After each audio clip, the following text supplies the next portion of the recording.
नमस्कार दोस्तों, बहुत बहुत स्वागत है आपका हमारे YouTube चैनल पे। पिछली दो क्लासेस मैंने वर्क एंड टाइम के बेसिक कॉन्सेप्ट पे डिस्कस की थी और उसमें मैंने आपको बेसिक कॉन्सेप्ट, जनरल क्वेश्चन और कंडीशनल क्वेश्चन सबके बारे में डिस्कशन किया था। मैंने क्वेश्चंस को जो बांटने का काम किया है वो उसका जो बेस रहा है वो क्वेश्चन का देने का स्ट्रक्चर रहा है, यानी कि क्वेश्चन में जो दिया रहता है उसके आधार पर मैंने चीजों को अलग किया है। आज जो हम लोग जिस स्ट्रक्चर पे डिस्कस करेंगे वो बहुत ही आसान तरीका है, उससे आप क्वेश्चन को सॉल्व कर सकते हैं। थोड़ा सा आप सिर्फ 5 मिनट ध्यान से अगर समझ लेंगे तो हर टाइप के क्वेश्चन आप सॉल्व कर पाएंगे। एफिशिएंसी, ऐसे क्वेश्चंस जिसमें एफिशिएंसी आपको डायरेक्ट या इनडायरेक्ट फॉर्म में दी रहती है, उन क्वेश्चनों को आप बहुत आसानी से सॉल्व कर सकते हैं। बहुत ही बेसिक कॉन्सेप्ट है इसका। उसमें जैसे डायरेक्ट का मैंने आपसे कहा कि ABC का रेशियो 2:3:5 है, ये आपको डायरेक्ट हो गया कि आपने बिल्कुल आपको सीधे दे दिया कि एफिशिएंसी ABC की क्या है, 2:3:5 है। इनडायरेक्ट का मतलब ये हो गया, वो ये कह सकता है कि ABC कह सकता है कि A की क्षमता B से 2 गुनी है और C से 3 गुनी है। इस तरीके से लैंग्वेज के फॉर्म में कह सकता है। या 2 पुरुष या 3 महिलाएं किसी काम को टाइम कुछ दे रखा होगा, तो ये इनडायरेक्ट फॉर्म है, ये डायरेक्ट फॉर्म है। तो इसको अगर हम समझ लें कि ये दोनों क्वेश्चन जो है एक ही प्रकार के, अगर हमें ये दे रखा है तो बहुत अच्छी बात है, अगर ये दे रखा है तो हमें इस स्टेप पे यानी जंप करके यहां आना है, इतनी सी बात है। ठीक है, मेन क्वेश्चन को पहचानना ही होता है, क्वेश्चन को पढ़ते ही कि हमें करना क्या है। अगर आपको ये आइडिया लग जाए क्वेश्चन पढ़ते हुए कि हमें करना क्या है, तो क्वेश्चन जल्दी सॉल्व होगा। अदरवाइज वो क्वेश्चन सॉल्व होने में हो तो जाएगा लेकिन टाइम लगेगा। तो यहां पे आप देखिए क्वेश्चन को पहले आप स्ट्रक्चर समझ लीजिए कि क्वेश्चन आपको कैसे दे देगा कि ABC की क्षमता दे देगा, ठीक है।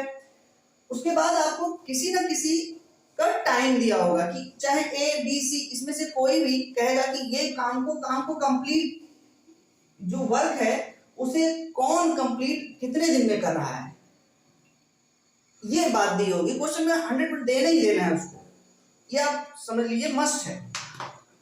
जैसे ABC, मान लीजिए क्वेश्चन कहता है कि ABC तीनों मिलकर किसी काम को 18 डेज में करते हैं, तो बताइए कि B उस काम को कितने डेज में करेगा। तो ये हमें एफिशिएंसी किसकी चाहिए, सबसे पहले किसकी चाहिए, जो इसका टाइम दे रखा होगा, जिसका टाइम दे रखा होगा उसकी एफिशिएंसी चाहिए। और किसकी एफिशिएंसी चाहिए, जिसके बारे में पूछा है। सबसे पहला काम हमारा है कि वर्क निकालें। तो वर्क कैसे निकलेगा, वर्क इक्वल टू क्या होता है, एफिशिएंसी इनटू टाइम। तो वही मैंने कह रहा हूं ना, टाइम जरूर कहीं ना कहीं दिया रहेगा, तो दिया है यहाँ पे 80 डेज। किसका दे रखा है, ABC का दे रखा है। तो ABC की एफिशिएंसी देखिए क्या है, 5 3 8 प्लस 2 कितना, 10। तीनों की हम एफिशिएंसी ऐड कर देंगे तो आ जाएगा 10। इसका मतलब क्या है कि ABC तीनों मिलकर एक दिन में कितना काम करते हैं, 10 वर्क करते हैं, 10 काम करते हैं। तो एक दिन में 10 करते हैं तो 18 डेज में कितना करेंगे, आपको मल्टीप्लाई करने की जरूरत नहीं है, ये आपका आ गया वर्क, आपका वर्क आ गया। अब आपको क्या चाहिए कि वही काम, यानी ये वाला काम, ये जो काम है B करेगा तो कितने दिन में करेगा। तो टाइम आप जानते हो, वर्क अपान क्या, एफिशिएंसी। तो वर्क आपने निकाला ही है, अपान किसकी एफिशिएंसी लिखोगे, जिसका पूछेगा, B की एफिशिएंसी। B की एफिशिएंसी क्या है, 3।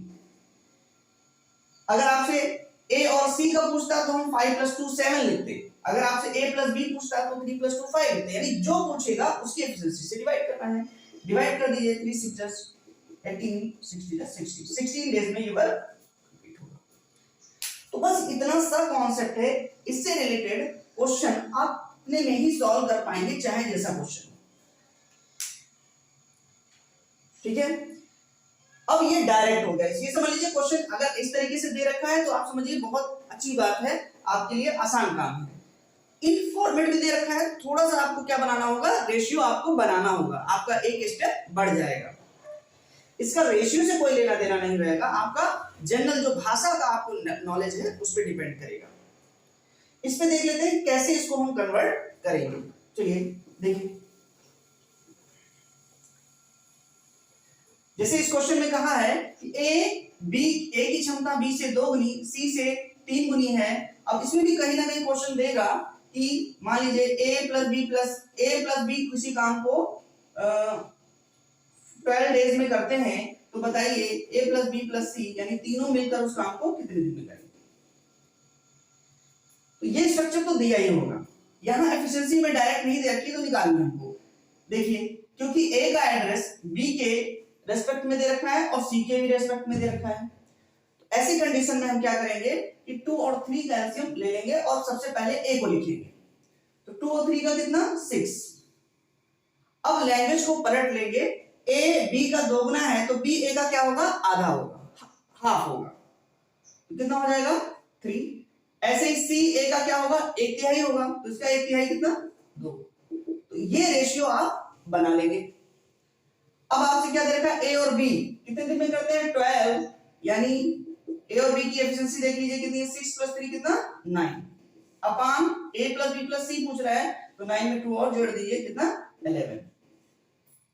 अब आप सॉल्व कर देंगे, आपका आंसर आ जाएगा। ठीक है, इसी तरीके से एक और क्वेश्चन दिया रहता है कि 2 men और 3 women और 4 children can do a work in 12 hours, then 1 man plus 1 woman plus 1 children कितने दिन में काम करेंगे। ठीक है, कहने का मतलब क्या है कि 2 आदमी या 3 महिला या 4 बच्चे उस काम को कितने दिन में करते हैं, 12 आवर्स में। यहां पे हमें ना तो मैन वुमेन चिल्ड्रन किसी की एफिशिएंसी डायरेक्ट नहीं दे रखी है, इनडायरेक्ट दे रखी है कि 2 आदमी उतना ही काम करते हैं जितना 3 महिला करते हैं, उतना ही 4 बच्चे करते हैं, सेम काम करते हैं। तो यहां पे हम क्या करेंगे, 1 डे वर्क एज्यूम कर लेंगे कि कितना काम करते हैं ये, क्योंकि बराबर करते हैं तो एक दिन में कितना काम करते हैं। तो ये मैंने कहा ना, हम अपने मतलब का एज्यूम करेंगे, ऐसा नंबर एज्यूम करेंगे जो 2 3 4 सबसे डिवाइड हो जाए। तो 4 3 2 से कौन सा डिवाइड हो जाएगा, 12। तो हम ये लेट कर लेंगे कि चाहे 2 मेन काम करें तब भी 12 करेंगे, चाहे 3 वुमेन काम करें तब भी 12 करेंगे, चाहे 4 चिल्ड्रन करें तब भी 12 करेंगे। 1 डे वर्क, तो 1 डे में कितना कर रहे हैं, 12। तो बताइए 12 आवर्स में कितना करेंगे, ये आपका क्या हो गया, 12 वर्क हो गया। अब हमें किसकी चाहिए, एफिशिएंसी चाहिए। तो भाई 2 men 12 करते हैं तो 1 man कितना करेगा, 6। 3 women 12 करते हैं तो 1 woman कितना करेगा, 4। 4 चिल्ड्रन करते हैं तो कितना करेगा, 3। 4 चिल्ड्रन 12 काम करते हैं तो 1 कितना करेंगे, 3। अब आपको तीनों का पूछ रहा है, 6 + 4 + 3 यानी कितना, 13। इसको सॉल्व कर देंगे, आपका आंसर आ जाएगा। तो मेन बात यह है कि एफिशिएंसी आपको इनडायरेक्ट दी होगी, उस क्वेश्चन को आसानी से आप सॉल्व कर लेंगे। तो मैंने आपको कॉन्सेप्ट बता दिया है, अब आपकी जिम्मेदारी है कि क्वेश्चंस को सॉल्व करें और प्रैक्टिस करें। इससे रिलेटेड क्वेश्चन जितने भी हैं मैं डिस्क्रिप्शन बॉक्स में लिख दूंगा, ताकि आप उन क्वेश्चंस को देख सकें और सॉल्व कर सकें, ताकि आपके कॉन्फिडेंस में इनहैंसमेंट हो। Thank you to all of you.